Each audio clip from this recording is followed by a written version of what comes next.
yeah, I'm dumb. let's just get the elephant out of the room. All right, guys, I'm over dramatic and I like making stuff epic when it's not epic, but that's the fun of this. All right, and I'll never let it go. I'll never. All right, look. Well, welcome back to my goddamn channel. All right, welcome back to watching Siege do loops. All right, this is EUC ASMR. There's a lot of letters in there, but you get it. Today's video is all about loops. Look, all right, so I'm gonna tell you a little bit before and after. So earlier on in the day, I decided to go back out because, come on, I can't be defeated. I can't be defeated. So I went back outside today, and I took a little ride over to the mailbox, and I was, obviously I'm trying to make as many excuses as humanly possible to get back outside and travel around on the wheel, even though right now it still scares the hell out of me a little bit. Every time I get on, I'm like, oh my god, I'm gonna die. And then it's like, oh, okay, I got it. So I went down to the mailbox, and when I got there, opened it up, nothing's inside the mailbox. I'm just like, damn it. Okay.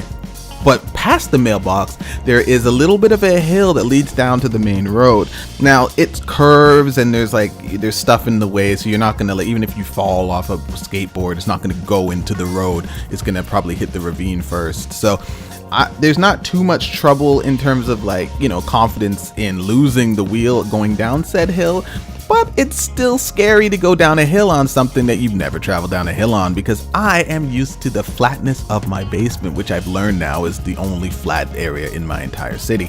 So I'm like, okay, it's time to face my fears. I got advice on the forums. You guys know I'm always looking for advice on the forums. Just, go in with I'm better than you, like that kind of attitude. So I'm just like, yeah, that's what I'm gonna do. This hill ain't nothing, baby. Yeah, these are the things that went through my head. So I really just got aggressive, and I'm just like, let me go down this hill. As soon as I hit the hill, y'all, I know for you that don't ride, you're probably expecting me to be like, I fell on my ass, but no.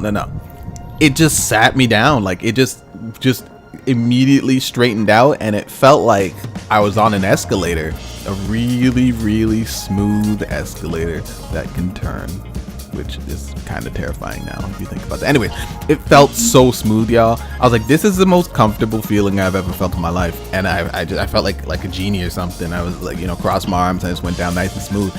And going back up, not as smooth, probably because you're kind of like on the front tip of the wheel, so you can it's very easy to pivot and whatnot, which isn't bad, but it was not as comfortable as just sitting back on those wheels and just being guided down this hill. It was so nice. Anyways, fast forward, went back up to the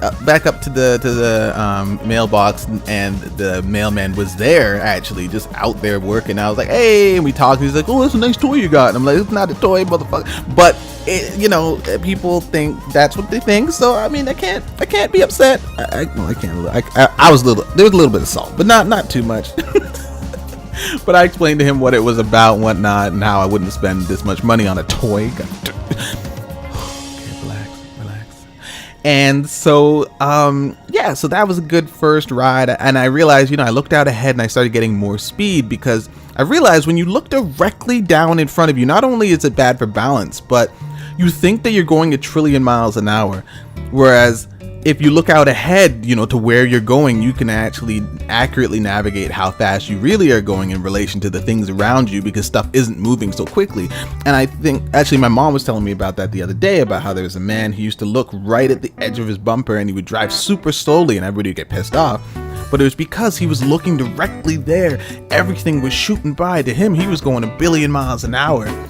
Everything's terrifying because he just didn't have a bigger scope, a bigger picture of things. And I think this applies to a lot more than just riding riding something. I think just having such a limited scope, looking just down in front of you, can kind of limit you in the things that you want to do when you're not really looking at the bigger picture. I guess that's why it's bad when people are kind of in a bubble.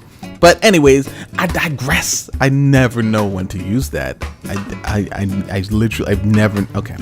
So today's practice session, I decided, look, I know it's gonna snow tomorrow, or freezing rain actually, which is worse. So I need to get my booty back outside and practice a little bit more before this terrible day comes.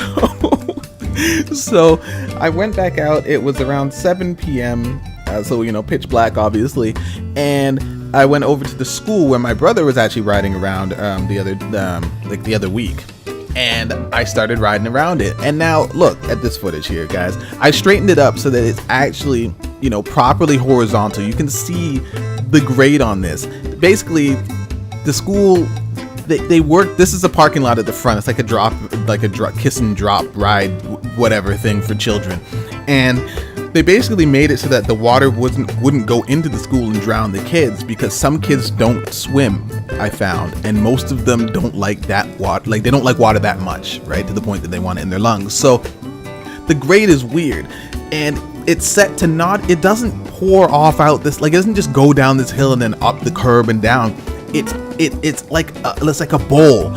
And because of this bowl, I kind of learned just how the wheel reacts on different types of surfaces and different angles. It was hard to trust the wheel. After a while, I realized it really was just trying to stay upright, and that I needed to kind of like curb my fear a little bit. And talking about curbs, your boy learned another thing. So as much as I knew you're supposed to look where you want to go, I never applied this for turning or corners. And so I would get close to a corner, and immediately I would fixate on something that I didn't want to hit, something that was scaring me, like a big crack in the ground or that giant curb that I didn't want my pedals to hit, and I would stare directly at it. And as I'm staring at it, my entire body's just like, oh, recalculating, and would turn and go directly towards said thing that I did not want to hit. And that's when it clicked. Wait a minute. If I'm looking where I want to go and I'm looking at cracks and stuff, then what? And then that was it for me. I was just like, oh my god. And so then I looked past the crack, right, guys? That's what we're doing here. All right, put down the crack, y'all. Put down the, all right, I looked past the crack and the curbs and the ice, and I was able to, wow, miraculously turn smoothly, and I can't even believe it. It's so basic. Oh. Anyways, thank you guys for watching this video. This is just a little bit of a diary journal for myself, and so I do appreciate you guys watching it and hanging out with your boy. And I will see you in the next one when the snow melts again. Yay!